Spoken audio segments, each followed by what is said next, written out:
Welcome back, everybody. We are on the final video for the West. Today, farm issues and populism. If you don't know the term populism, that is okay. We'll get to it.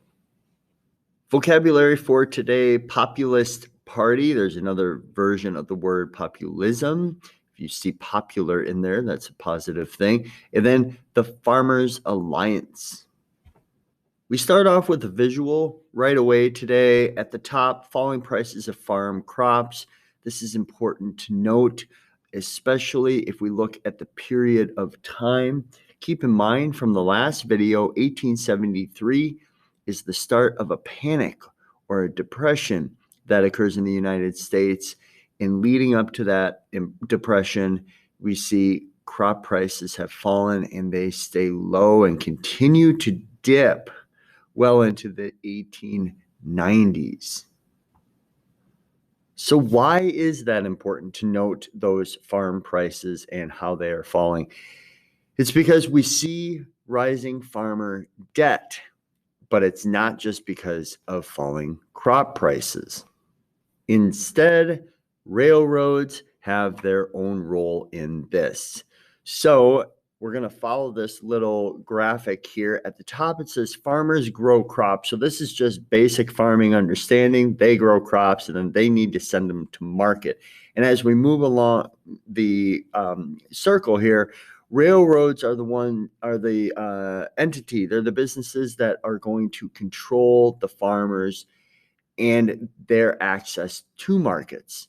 So farmers have to go to railroads, but then railroads make the price. If there's a need, then farmers have to pay the price, and railroads raise the prices on farmers. Now keep in mind, the prices of crops are not doing well. So how do you meet, if you're a farmer, how do you meet these rising crop costs? You can grow and then sell more crops, but you need more land to do this. In order to obtain more land, you need to buy more land. But if you don't have the money to buy it, then you need to take out a loan. And this allows you to grow more crops. Here's the downside: is just because there are more crops doesn't mean you will sell more crops at the same price. This is what happens with supply and demand. If there is not more demand, then the price of crops falls and you're kind of stuck in the same situation as before.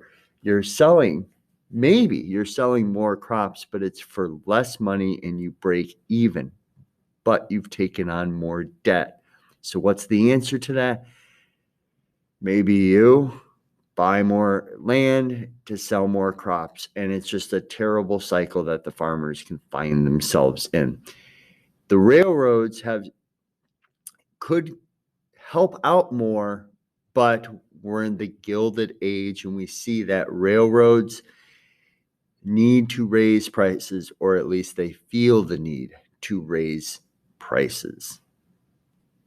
Even though a number of farmers will lose their land and become tenant farmers, there are a number of farmers who do respond as well, more so politically. So Grange is the first response by farmers, and what the Grange does is teach new farming techniques, but then they also call and politically act for railroad and grain elevator regulation on the rates, the prices that they charge.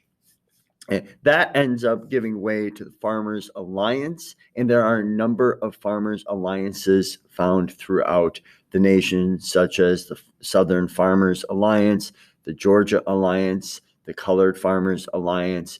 All of them, they have the same type of struggles as farmers, and that's recognized.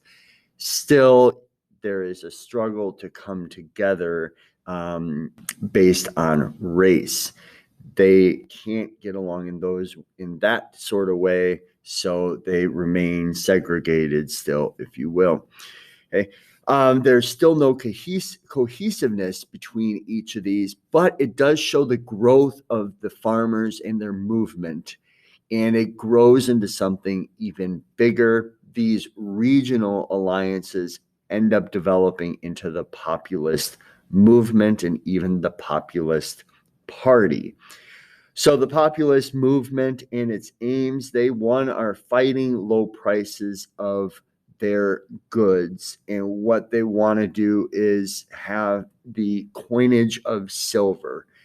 Coinage of silver means they want not just gold to be used to purchase goods, but they also want silver to be used to purchase goods.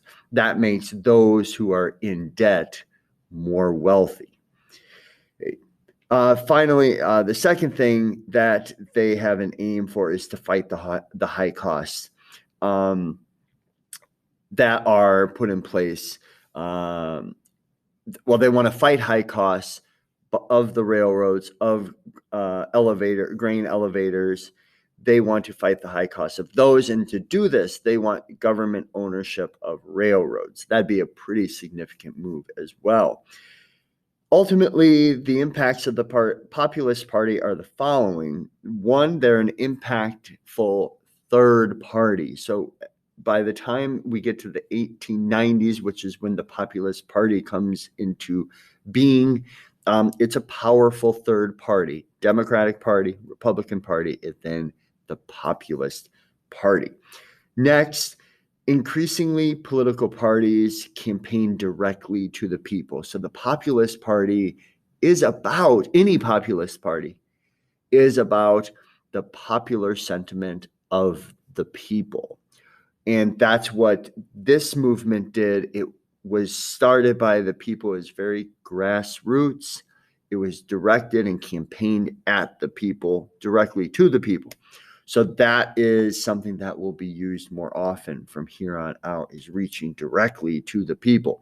Finally, it inspired the Progressive Party of the early 1900s. So we see more third parties moving forward. And that is the impact of the populist party and the impact that the farmers have on politics. Before we end this video, the person that ends up being the presidential candidate for the Populist Party in 1896, they also had one in 1892, but that person is William Jennings Bryan. And this is the Populist Party most significant attempt to win the presidency, but they do fall short in winning it. That's it for today. We will see you next time.